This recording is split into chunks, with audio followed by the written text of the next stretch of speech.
Producing solid ionic compound. Solid ionic compound can be produced either in one step or in a series of steps.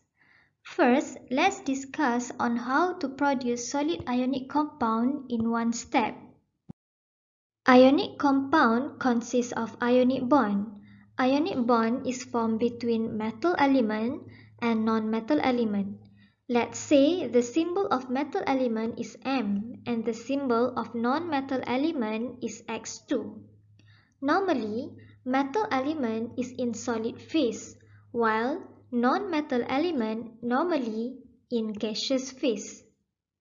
To produce solid ionic compound, the metal element will react with non-metal element. So it will form solid ionic compound. Let's say the symbol is Mx. Since the ionic compound is in solid form, we put the symbol S here. As we can see here, when we want to produce solid ionic compound, the compound is formed from its element. So, this reaction is actually enthalpy of formation. For example, we want to produce ionic compound sodium chloride. Sodium chloride is NaCl. Since it is in a solid form, so we will put the symbol S here. Solid ionic compound is formed from metal element and non-metal element. The metal element for sodium chloride is sodium metal. Sodium metal ni dia punya fasa adalah solid. Non-metal element in sodium chloride is chlorine. Chlorine ni dia group 17. Group 17 dia terwujud dalam keadaan diatomic. So, chlorine adalah Cl2 dan fasanya adalah gas. Since equation ni adalah enthalpy of formation, bila kita nak balancekan equation, kita kena pastikan compound yang kita nak form ni adalah 1 mol. So, kita akan letakkan half dekat Cl2 untuk balancekan equation ni. So, inilah cara untuk hasilkan solid ionic compound dalam satu step sahaja, iaitu kita reactkan metal element dengan non-metal element, terhasillah solid ionic compound melalui enthalpy of formation. Next, let's discuss on how to produce solid ionic compound in series of steps. Kita tahu ionic compound dia terhasil apabila metal element bertindak balas dengan non-metal element. Kalau kita ambil metal element dan juga non-metal element, kita combine dia masuk dalam satu container, so dia akan bertindak balas dan terus terhasil solid ionic compound. Itu untuk satu step. Kalau yang series of steps ni, apa yang kita buat adalah metal element dengan non-metal element tu kita jangan combine dulu.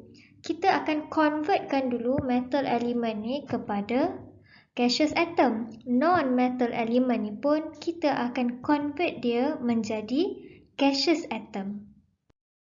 Metal element ni saya guna simbol M. Fasanya adalah solid. Kalau solid, kebiasaannya dia tersusun dalam solid lattice. Solid lattice ni macam ni. Apabila dia bertukar menjadi gaseous atom, apa yang berlaku? Metal element yang tersusun cantik macam ni, dia terpisah menjadi sebiji-sebiji. Nama pun atom, so kalau atom dia mesti sebiji-sebiji. Non-metal element saya guna simbol X2. Kebiasaannya dalam fasa gas. Contohnya fluorine, klorin, oksigen dan sebagainya. Tapi ada juga non-metal element yang bukan gas. Contohnya bromin, Br2. Br2 biasanya liquid. Memandangkan non-metal element ni kebiasaannya diatomic. So kita boleh bayangkan molekul dia adalah berdua-berdua macam kembar. Apabila non-metal element berubah menjadi gaseous atom, kita boleh bayangkan yang kembar ni semuanya dah terpisah. So dia jadi sebiji-sebiji, iaitu atom. Sangat penting untuk kita tengok dia punya phase.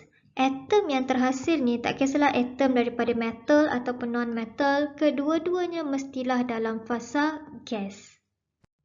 Metal element converted to gaseous atom, saya namakan dia sebagai delta H1. Delta H1 boleh jadi sama ada enthalpy of atomization ataupun enthalpy of sublimation. Atomization sebab dia menghasilkan gaseous atom. Sublimation sebab dia melakukan proses pemejaluapan iaitu daripada solid bertukar kepada gas. Non-metal element converted to gaseous atom, saya namakan dia sebagai delta H2. Delta H2 boleh jadi sama ada enthalpy of atomization ataupun bond dissociation energy. Atomization sebab dia menghasilkan gaseous atom, bond dissociation energy sebabnya antara atom dengan atom ni dia ada bonding. So apabila dia nak terpisah menjadi sebiji-sebiji macam ni, kita kena dissociatekan bond dia ni. Gaseous atom yang terhasil ni kita tak combine lagi. Kita buat satu step lagi iaitu gaseous atom ni kita convert menjadi gaseous ion. Gaseous atom yang ni pun convert menjadi gaseous ion. Cuma kita kena faham gaseous ion yang terhasil daripada metal element ni dia bercharge positif sebab dia remove elektron. Gaseous ion yang terhasil daripada non-metal element dia bercharge negatif sebab dia gain elektron. Dan jangan lupa juga tentang phase dia. Untuk kedua-dua ion ni, mereka adalah dalam fasa gas. Proses menghasilkan positif ion ni, saya namakan dia sebagai delta H3 iaitu ionization energy. Manakala proses menghasilkan negatif ion pula, saya namakan dia sebagai delta H4 iaitu electron affinity. So, apabila kita dah dapat positif ion dan negatif ion, dekat sinilah baru kita combine dua ni. So, kita letak simbol tambah, membawa maksud positif ion bertindak balas dengan negatif ion. So, dia akan attract one another dan akhirnya menghasilkan solid ionic compound. Saya letak simbolnya sebagai MX dan fasanya mestilah solid. Proses positif ion bertindak balas dengan negatif ion untuk menghasilkan solid ionic compound, saya namakan dia sebagai delta H5 iaitu lattice energy. So, inilah cara macam mana solid ionic compound ni kita hasilkan dalam series of steps. Metal element dan non-metal element ni kita convert dulu menjadi gaseous atom, kemudian menjadi gaseous ion, kemudian barulah kita gabungkan ion tersebut menjadi solid ionic compound. Thank you for watching.